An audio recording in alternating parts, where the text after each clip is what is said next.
All right, here we go. Getting you set for the biggest wager of the weekend for us. We've already talked about the Belmont Stakes, talking about the two horses that we like and the one in particular.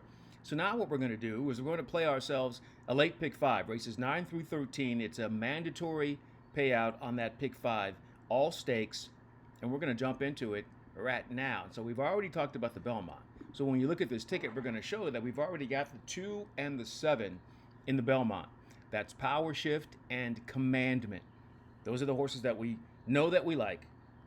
So we're going to go ahead and put them on the list, and then we'll make our way and remind you as to why we like those horses when we get to the end of the sequence. But we want to start with the first leg of the sequence, and that's the Jaipur. And that's going to be 5.5 furlongs on the turf course. Take a look at your field.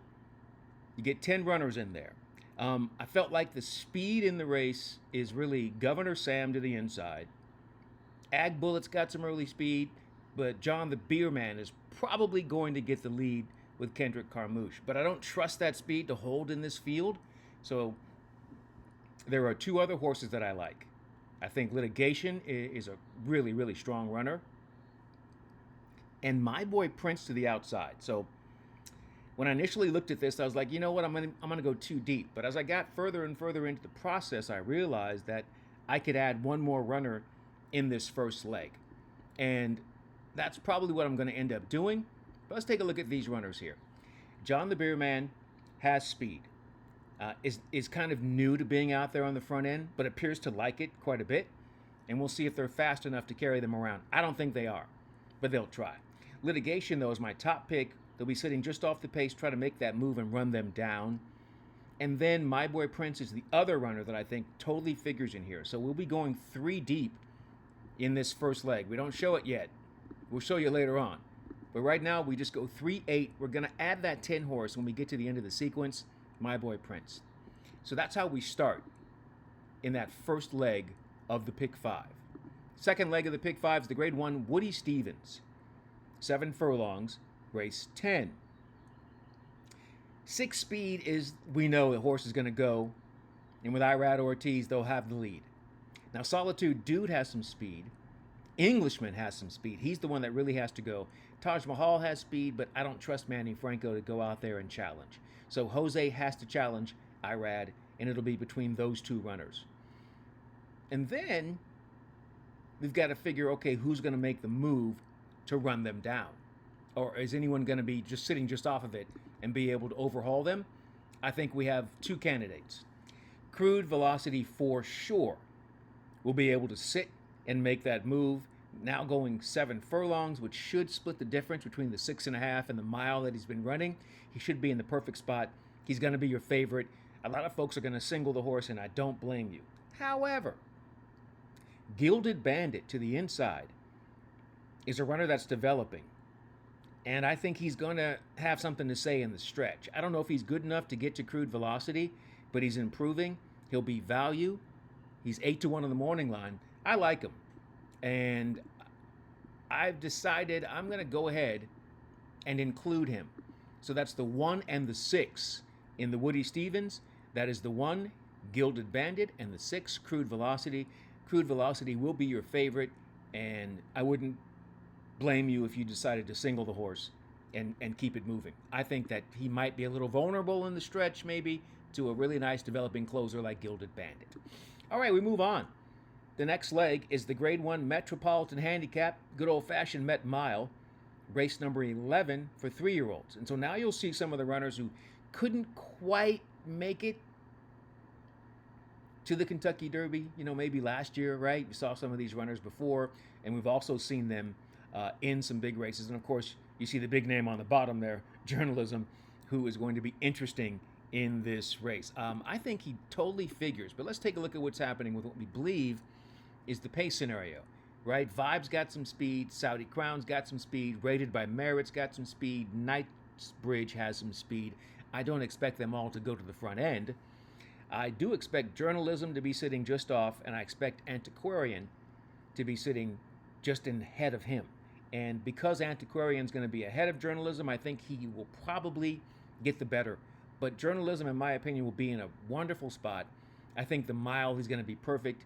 Obviously, You know, I think he can do a lot of things, and I think the mile's probably a better distance for journalism. But I don't know if he has enough early quickness to be close enough to antiquarian. So that's why I use them both. But I really think that journalism is going to be in a great spot. I think he's going to be tough to beat, but antiquarian I think can beat him, but we'll use them both.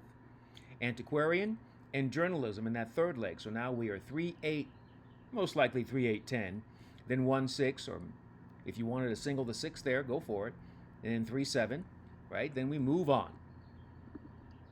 The next race on the card is on the turf, going a mile and 3/16. Oh, we made mistakes with our graphics. Anyway, mile and 3/16 here for the Manhattan Stakes, Grade 1 event on the turf, race 12. Not a lot of speed in here, just 2 runners. Deterministic has speed and Rhetorical has speed, but Deterministic is faster. So he definitely he'll have the advantage coming out of the gate. But will he have company? I don't know. So Deterministic definitely has some serious speed. He will be out there with Kendrick Carmouche, and I think he can take them all the way around. If he's challenged, I think it's all about integration. I think integration sits close enough to be able to make a difference and beats the closers to the punch with Johnny V. And, you know, the good thing about him, Deterministic is 7-2. Integration is 12-1. So you get exceptional value there, and I think it's well worth it.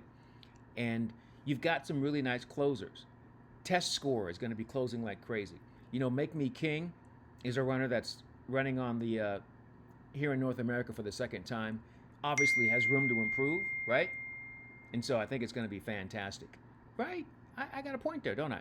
So Bright Picture is another runner that's going to be interesting off the pace. Rhetorical, we mentioned, has that speed. One Stripe and then Battle of Normandy, they round out the field. I just think integration is going to be in a great spot to get ahead of Test Score and the other closers is very important. But Deterministic is the runner they will have to find a way to catch, and we'll see if they can. And now it brings us to the final leg of the pick 5. We told you when we started out what we liked here, 2 and 7. So the little green dash is next to the runners that I think represent pace.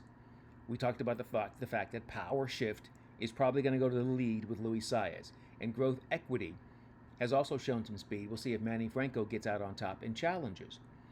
There's no real speed left in the race that I can have any confidence in, right? Any faith that they will be out there to challenge the pace. Power Shift, I think, has to go. I don't think he's good enough to sit off any of these horses. I think he has to try to beat them all to the punch.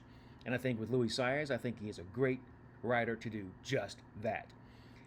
But as I mentioned before, Commandment, the number 7, is my top pick. I think he can sit a little bit closer to what I believe will be a slower pace. And I think he gets the jump on Golden Tempo and Renegade, right? And Chief Wallaby. And so that's why we end up going 2-7. But what we're going to do is, as I mentioned, we've decided that once we got to this point, we're going to go ahead and add My Boy Prince, the 10, in the Jaipur. And as I said before, some of you might think, you know what? I should just single Crude Velocity. And I may go back and do just that. But for now, this is what the ticket looks like. It's a $48 play, and we play for $1. We want to maximize. We don't play for 50 cents on a day like this because there's not really enough horses, in my opinion, that warrant you playing for 50 cents and spreading.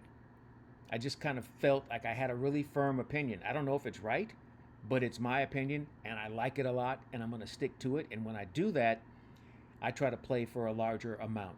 So we'll play a $1 pick 5 with a 3, 8, 10 in the first leg, with the 1 and the 6, with the 3 and the 7, with the 4 and the 5, rounding it out with the 2 and the 7. And then that's how we get all of the monies.